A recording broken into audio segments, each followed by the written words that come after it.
I still remember his smile that night. It was real. Not the usual half-hearted kind he gave out of habit. It was warm, genuine. Like he finally saw me again. And I held on to that smile like it was a lifeline. But deep down, I knew it wasn't mine to keep. I thought I was doing something special. Something bold. Something he'd never forget. And he didn't. But not for the reasons I told myself. It was his birthday. 40 years old. He said he didn't want a party, didn't want a fuss. Just dinner at home. Simple. Quiet. But I wanted more. I needed more. Not for him, if I'm being honest, but for me. I was tired. Tired of feeling alone while lying next to someone every night. Tired of being touched without being felt. Tired of conversations that stayed shallow and glances that went right through me. Tired of giving and never being seen. So I made a choice. I thought it was harmless. A surprise. An experience. A little escape from the routine we'd both been drowning in. But it wasn't harmless. I hired someone. A professional. Someone who knew how to create a moment. Someone who made me feel something again before I even realized how numb I'd become. I told myself it was a gift for him. That it was spontaneous. Fun. A little out there, sure, but exciting. But the truth is, I didn't do it for him. I did it because I wanted to feel wanted again. Desired. Seen. He doesn't know. Not about the hotel. Not about the hours before dinner. Not about the person I became that day. And maybe he never will. But I do. And I carry it with me. Every single day. I see his smile in my mind and feel the weight of what I did pressing into my chest like it's trying to keep me from breathing. Was it a gift? Was it betrayal? I still don't know. But what I do know is, it changed everything. Subscribe to Heartfelt Tales Unfold so you don't miss what happens when secrets unravel in the most unexpected ways. My name's Emily. I'm 38 years old. Been married for 14. And most days, it feels like I'm invisible. Mark, my husband, is a good man. He works hard. Pays the bills. Doesn't drink, doesn't cheat, doesn't yell. On paper, he's the kind of man anyone would be lucky to have. But love isn't paperwork. And for the past few years, I've felt like we were sharing a house, not a life. He wakes up before me. Leaves for work before the sun rises. Comes home after dark. Eats in silence. Checks his phone. Falls asleep watching some old show we've both seen 100 times. Repeat. He says he's just tired. That work is crazy. That it'll calm down soon. But it never does. And somewhere in that never-ending routine, I lost him. Or maybe, we lost each other. I still remember the early days. We were that couple, always touching, always laughing, always making plans. We used to talk until 2 in the morning about dreams, about kids, about everything and nothing. I used to wake up just to feel him breathing beside me. Now he rolls away in his sleep. And I lay there, staring at the ceiling, wondering what happened to us. We have 2 kids. Teenagers. They're out more than they're in these days. Friends, school, sports, parties. They've got their own lives. And honestly, I don't blame them. The house is quiet. Too quiet. You could hear a thought echo. Most evenings, it's just me and Mark, sitting in the same room but feeling miles apart. I cook dinner. He eats it. He thanks me, politely, like a stranger might. We barely talk. I ask how his day was. He shrugs, says, same as always. And I nod like that's enough. But it's not. It hasn't been for a long time. He used to look at me like I was the most beautiful thing in the world. Now, he looks past me. Or worse, through me. I try. I do. I wear the lipstick he used to love. I put on the perfume he bought me for our anniversary 2 years ago. I light candles during dinner just to pretend we're still us. But none of it lands. He touches his phone more than he touches me. Scrolls for hours. News. Work. Sports. I don't even know anymore. And when I reach for his hand under the table, sometimes he doesn't even notice. But I keep smiling, because that's what wives do, right? We keep the house warm. We keep the meals coming. We keep the peace. And somewhere along the way, We forget how to ask for what we need. I didn't plan to drift. I didn't wake up one day wanting more. It happened slow. So slow I didn't see it coming until I was already on the other side of wanting. The truth is, I started craving things I didn't even realize I'd lost. A look, a touch, a moment. To feel like someone saw me. Not as a mother, not as a wife, but as a woman. I wanted someone to remember that I still had fire in me. That I still laughed too loud when something was really funny.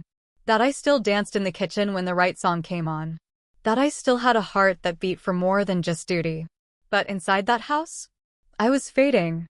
I cleaned the same counters, folded the same laundry, answered the same texts, cooked the same meals, kissed the same cheek, slept on the same side of the bed.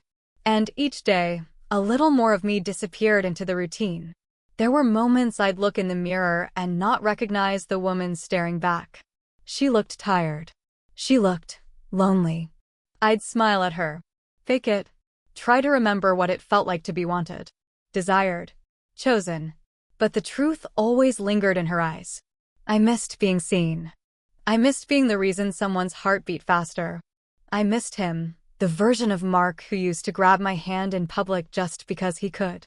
Who used to write little notes on the bathroom mirror with toothpaste. Who used to kiss me like he didn't know when he'd get the chance again. I know life gets busy. I know people change. But I wasn't asking for flowers or grand gestures. I just wanted to feel like I mattered again.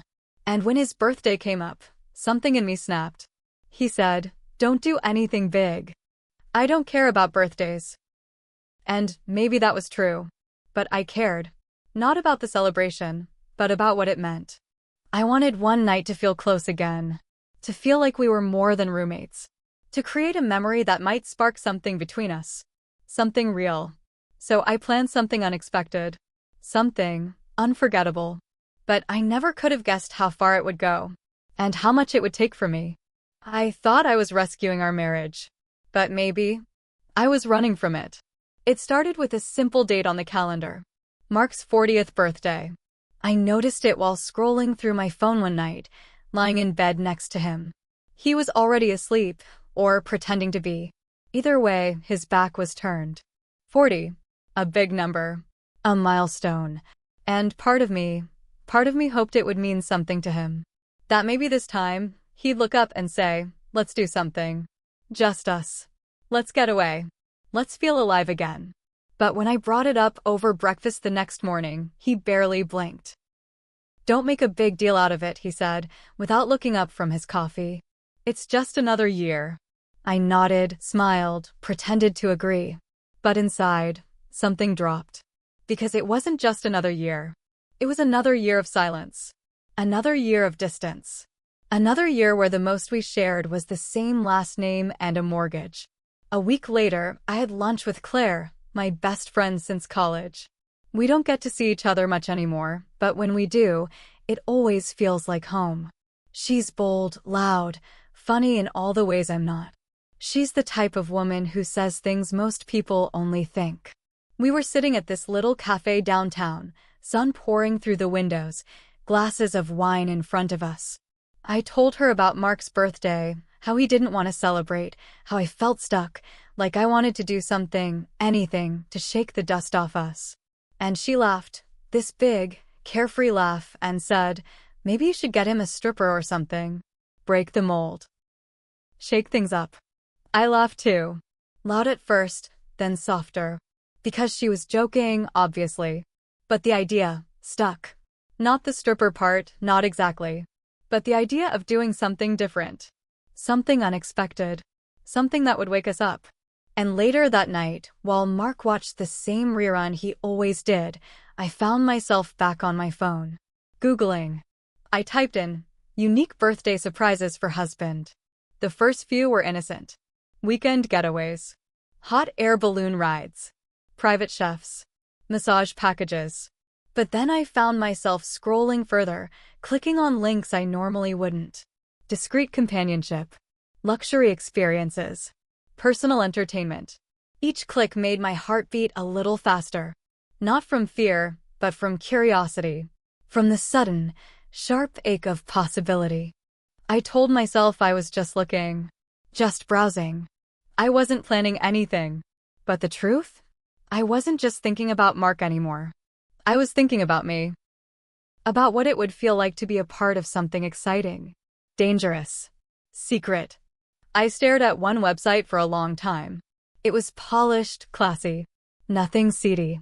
Just professional. Elegant, even.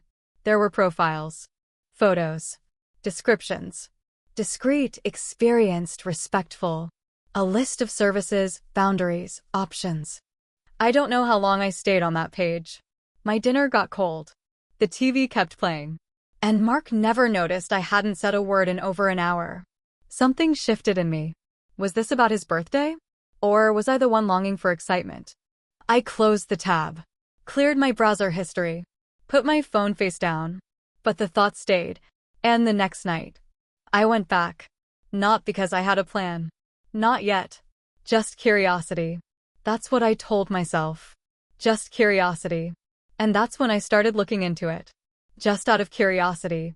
Or so I told myself. At first, it felt like a game. A little guilty pleasure after Mark went to bed. I'd wait until the lights were off, the dishes were done, and the house had that heavy silence that only happens after everyone else has fallen asleep, and then I'd pull out my phone. Just scrolling. Just looking. I told myself that. I'd browse through the profiles on these discreet sites, reading descriptions like they were stories in a magazine. Well-traveled, good listener, trained in massage, respectful of boundaries. Some were over the top, too flashy, too smooth. But others, they felt real, warm, thoughtful, and each one made my heart beat a little faster. I told myself it was for Mark. That I was planning a surprise. That I was being adventurous, spontaneous, fun. I wasn't cheating. I was planning a gift. But every night, I stayed on those pages just a little longer. Read just a little more carefully. Studied the faces, the words they used, the way they described themselves. Noticing not just what they offered, but how they made me feel. I'd start imagining the scenario. Would I lead him into a hotel room where someone was already waiting? Would it be a massage, a flirtation, a shared experience that brought us closer? Could something like that spark something between us again? Or was I just chasing something I couldn't name? The truth is, I stopped thinking about what Mark would want. And I started thinking about what I needed. Each night, it got harder to pretend I was doing this for anyone but me. And then came the guilt. Quiet, but sharp. Flashes of past moments started creeping in. Anniversaries Mark forgot. Nights he came home late with no explanation. Birthdays where the only gift I got was a tired, happy birthday, babe, and a reheated dinner. And worse, those mornings I stood in front of the mirror in lingerie, hoping he'd notice, and he didn't. He'd say he was tired. That he had a long day. That tomorrow would be better. Tomorrow never was. So I told myself this wasn't betrayal. It was survival. A way to feel alive again. To feel like I still mattered to someone. To feel wanted, even if only for a night. And then, I saw him. His name was Alex. His photo was simple, nothing too posed. A white shirt, sleeves rolled, kind eyes. He had that kind of face you could trust instantly. He wasn't the most handsome man on the site, but there was something in the way he looked at the camera, like he saw you. His description was different, too. He didn't talk about physical things. He wrote about connection, about listening, about creating a space where someone could just be. He mentioned cooking, music. He liked slow jazz, candlelight, long conversations. Said he didn't do anything that made someone feel out of control. That everything was mutual, respectful, meaningful. And I believed him. I don't know why, but I did. I started going back to his profile every night, reading it like it was a poem, imagining what he'd sound like, how he'd look at me, how it would feel to be in a room where someone was actually present. I began picturing the evening in detail. A hotel room, low lighting, a glass of wine, soft music in the background. Alex walking in, confident but kind. No judgment. No history. No wait. Just a moment. And I knew then. This wasn't about Mark anymore. It hadn't been for days. This was about me. And everything I had buried. All the feelings I had silenced. All the pieces of myself I had folded up and hidden away so I could be the good wife, the loyal wife, the wife who kept smiling. My hands were shaking. I could hear Mark in the other room, snoring gently, the same way he always did. And still, I couldn't stop myself. I stared at Alex's photo for what felt like forever. My thumb hovered over the screen. Heart pounding. I told myself I was still in control. That this didn't mean anything. That it was just an idea. But somewhere deep inside I knew. This was the line. And once I crossed it, I wouldn't be able to go back. I clicked book.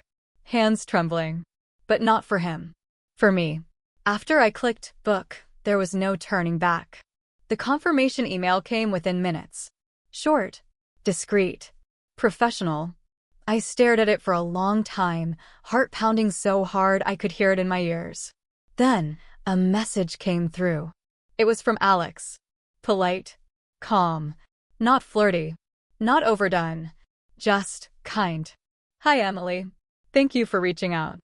I look forward to creating a meaningful experience for you and your husband. Let me know what you have in mind. He didn't pressure. Didn't assume.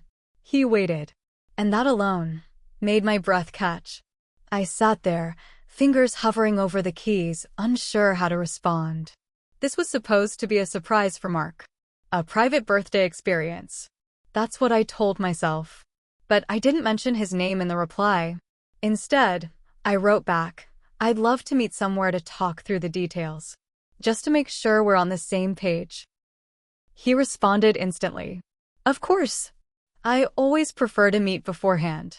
There's a quiet cafe near the park on 8th. I'll be there tomorrow at 2. Let me know if that works for you. And just like that, it became real.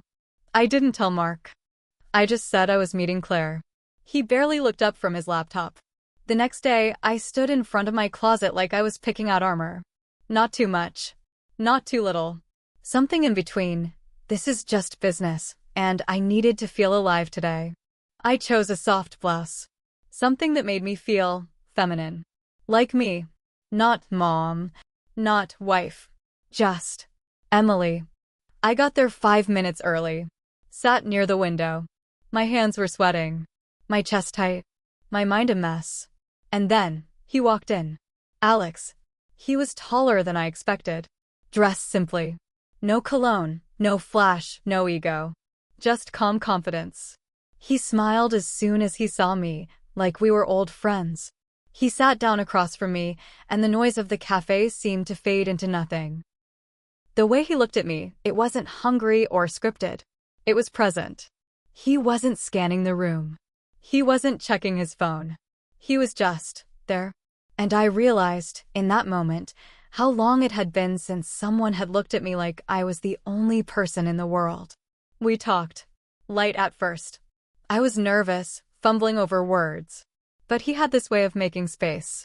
No judgment. No rush. He asked me what I wanted the experience to be like. I stumbled. I started with Mark. It's his 40th, I said.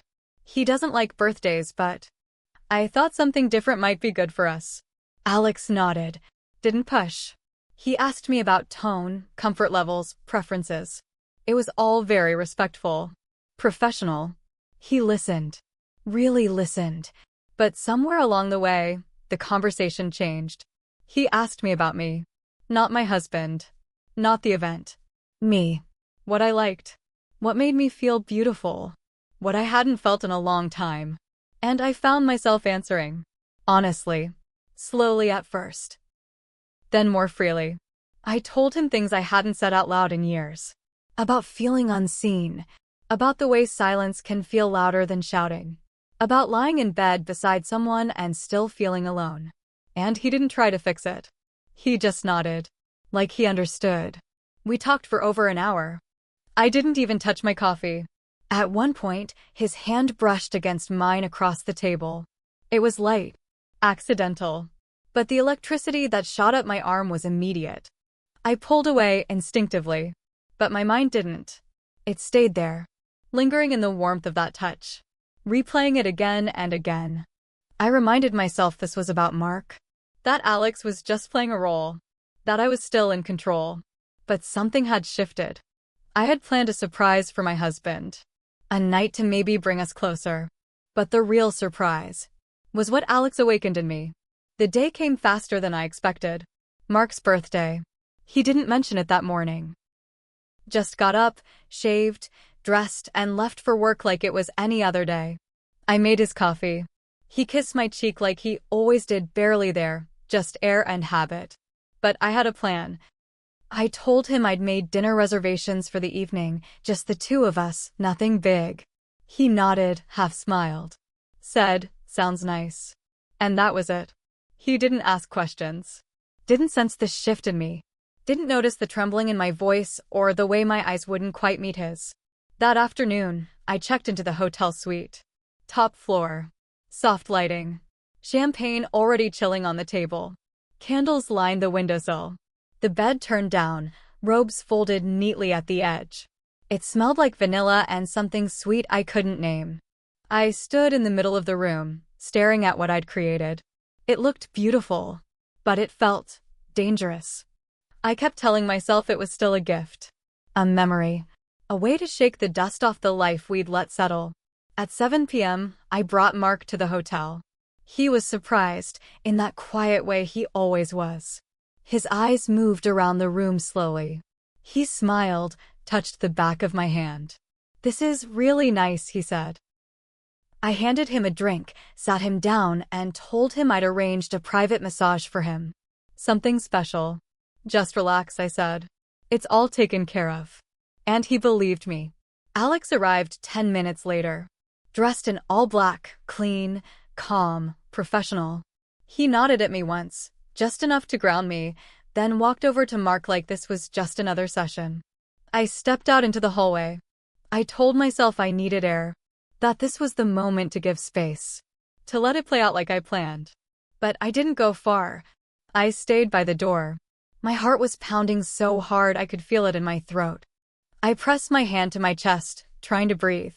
And as I stood there, I started to remember Mark's face on our wedding day. The way he looked at me, like I was the only woman who existed. Our first dance. The way he whispered, "I can't believe you're mine." And then I remembered last week. Him scrolling through his phone as I sat across the table in a new dress. Him falling asleep in the middle of a sentence. Him forgetting the name of the song we used to call ours. A lump rose in my throat.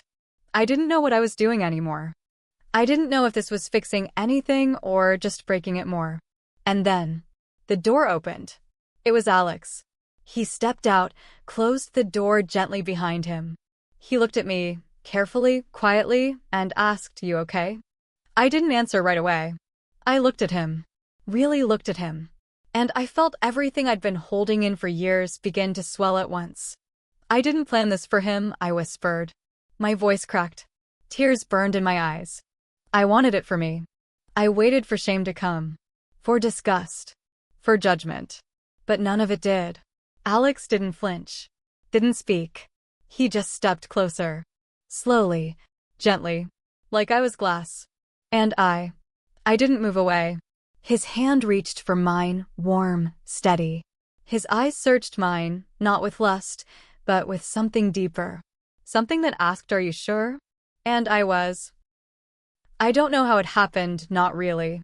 One second I was standing there, telling myself this was wrong, that I still had time to undo it all. And the next, his lips were on mine. Soft. Certain. Like he had been waiting. I didn't stop it. I didn't even hesitate. We kissed in the hallway, just feet from where Mark lay inside, thinking this was all part of the experience I had planned for him. But it wasn't about him anymore. Not even a little. It was about the woman I used to be. The one who wanted to be seen. Held. Cherished. We didn't go far. Just enough. Just enough for my whole world to tilt on its axis. For my breath to catch in my chest. For the years of loneliness to finally unravel. That night, I crossed every line I once swore I'd never touch. I got home before Mark that night. I made sure of it. I drove with the windows down, trying to steady my breath, hoping the wind might carry away the scent of what I'd just done. But it clung to me. In my skin, in my chest, in the silence between every heartbeat. I walked into the house and everything looked the same. The dishes I left in the sink still sat there. The laundry basket still waited by the stairs. The hallway light flickered the way it always did. But nothing felt the same. Not inside me. Not anymore. Mark came home about an hour later. He was smiling. Not the polite, distant kind I'd gotten used to, but a real one. A full one. He looked relaxed. Lighter. Younger, even. He dropped his keys on the counter, walked over to me, and kissed my cheek. "That massage guy," he said. "Incredible."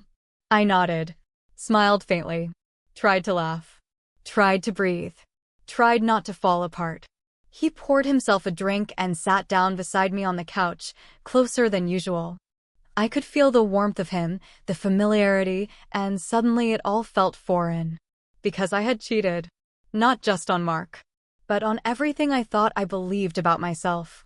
The days that followed were strange. Mark started reaching for me again. Little things. His hand on my back as I cooked. A kiss on the forehead before he left for work. A text in the middle of the day that just said thinking of you. And the cruelest part? It almost felt like our marriage was healing. He was more present. More affectionate. He even talked about taking a weekend trip, just the two of us. It was like the distance between us had begun to close. But I wasn't there. Not really. I was somewhere else, floating just outside of myself, watching it all unfold like a movie I'd seen before. I smiled when I was supposed to. I laughed in the right places.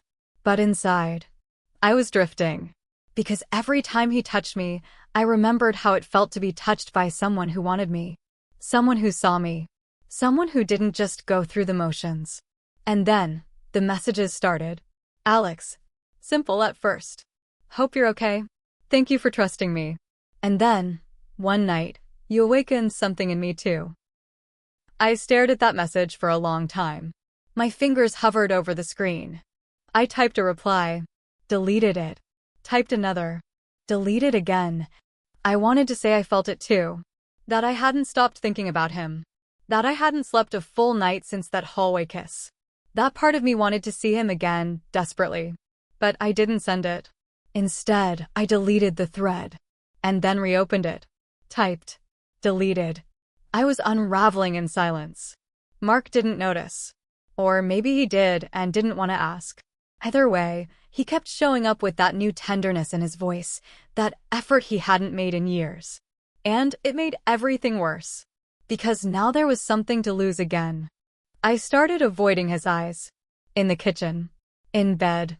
Even in the mirror when he stood behind me. He'd reach for me at night, and I'd flinched just enough for him to pause. But not enough for him to ask questions. He probably thought I was tired. Or moody. Or stressed. But the truth was darker. Every time he looked at me with gratitude, I felt the weight of what I'd done grow heavier. He thought I gave him a gift. A thoughtful, selfless surprise. But the cost of it is still unraveling. Some nights, I lie awake beside Mark and just watch him breathe. There's something about the way his chest rises and falls in rhythm, so steady, so sure, that makes me feel like I'm floating on borrowed time. He's peaceful now. Gentle in a way he hasn't been in years. Like something in him has softened, and something in me has hardened. And in that quiet, I start asking myself the questions I've been too afraid to say out loud. Was it cheating if it was just one night? My body says yes. My heart says yes. But my mind, it keeps looking for loopholes. Keeps whispering, you were lonely. You were empty. You just wanted to feel alive. But I did more than just want it. I let it happen. I chose it. And maybe the worst part is, it wasn't meaningless. That would have made it easier to forget. Easier to shove into the box of mistakes we all swear we'd never make. But it wasn't a mistake that came out of nowhere. It came from years of silence. Years of trying. Years of missing something I couldn't even name. So no, it wasn't meaningless. It meant something. And that's what keeps me up at night. Because if it had just been about sex, if it had just been about getting even, or getting attention, or doing something wild for the sake of it, maybe I could have buried it and moved on. But it wasn't about him. It was about me. And now, I can't escape that truth. I keep wondering, did I do it for love? Or did I do it just to feel seen? To feel like someone wanted me, not because I'm reliable or loyal or dependable, but because I'm desirable? Because I still have fire in me. Because I still have one in my skin. Because somewhere deep down, I was starving, and I didn't even know it until someone fed me. I think about telling Mark sometimes. In those moments where we're curled up under the same blanket, breathing the same air, pretending like everything's fine. I imagine whispering it. I need to tell you something. I picture his face shifting, his jaw tightening, the confusion in his eyes, the hurt that would follow, the betrayal, the questions. Why? Wasn't I enough? And the truth is, I don't even know how to answer that. Because it was never about enough. It was about being seen. It was about being chosen. It was about waking up from years of numbness and realizing I still exist. But if I told him, I know I'd lose him. And in some twisted way, just as he's coming back to me, just as he's opening his eyes again, I'd be the one to shut them. So I don't tell him. I keep the secret buried beneath soft kisses and long dinners. I match his warmth with silence. I return his "I love you" with a nod and a smile that hides 1,000 cracks. And yet, there's a part of me that still thinks of Alex. I never saw him again. We never met after that night. Never spoke. Never touched. Never crossed paths, not even once. But sometimes, when Mark brushes my hair behind my ear, or when I catch my own reflection in the bathroom mirror, I wonder, would he have chosen me? Not just for a night. Not just for a service. But for something real? Would he have seen the broken pieces and still reached for me? Would I have reached back? It's a question I'll never answer. A door I never dared open. But it lingers in the corners of my mind, like a song I can't forget. Like a scent that takes you somewhere you swore you'd never go again. I know what I did. I know what I crossed. I know what I risked. And I live with that every single day. Because part of me feels whole again. And part of me feels like I lost something I'll never get back. Have you ever done something with the best intentions and ended up breaking your own heart? You tell yourself it's for someone else. That it's kind. That it's thoughtful. That it's love. But deep down, you know, it's for you. It's to fill something empty. To answer a question you were too afraid to ask out loud. I didn't set out to betray anyone. I didn't wake up one day and decide to fall apart. But sometimes, the need to feel wanted can cloud everything. Judgment. Morality. Loyalty. If you've ever been in a situation where you're craving for love, real love, made you do something you never thought you were capable of. I want to hear from you. Not because I need validation, but because I need to know I'm not alone. Because this silence, this guilt, it's heavy. And sometimes, I just need someone to understand without pointing a finger. So if you've been there, even in your thoughts, even in your dreams, tell me, tell us, share your story in the comments. Not for judgment, but for connection. Because somewhere out there, someone might be carrying the same weight and thinking they're the only one. And maybe, just maybe, hearing your story will let them breathe again. Subscribe to Heartfelt Tales Unfold so you never miss a story that cuts deep, challenges your heart, and reminds us that life is never black and white. It's been months now. Seasons have changed. The leaves outside our window turned golden and fell, and still, the secret I carry hasn't moved. Mark is still here. Still mine. Still smiling like that night changed something for the better. And maybe it did. For him. But for me? Every birthday now comes with a shadow. I pretend to plan. Pretend to smile. Pretend that everything's okay. But underneath the laughter and the candles and the toasts, there's a quiet ache that never really goes away. Because I never told him. And I probably never will. Some truths are too sharp to share. Too jagged. Too final. So I hold it. In my chest. In my mind. In the space between us that still looks like love, but feels like something else. And I think about that line I crossed. How I swore I never would. How I used to judge people who did. How I thought I was different. But now I know. Sometimes the worst betrayal isn't the one you inflict on others. It's the one you never saw coming from yourself. The one that slowly unravels everything you believed about who you were. The one that stays. Even after the moment passes. Even after the door closes. Even after life looks normal again. Because the truth is, my husband never found out what I gave him that night. But I'll never forget what it took from me.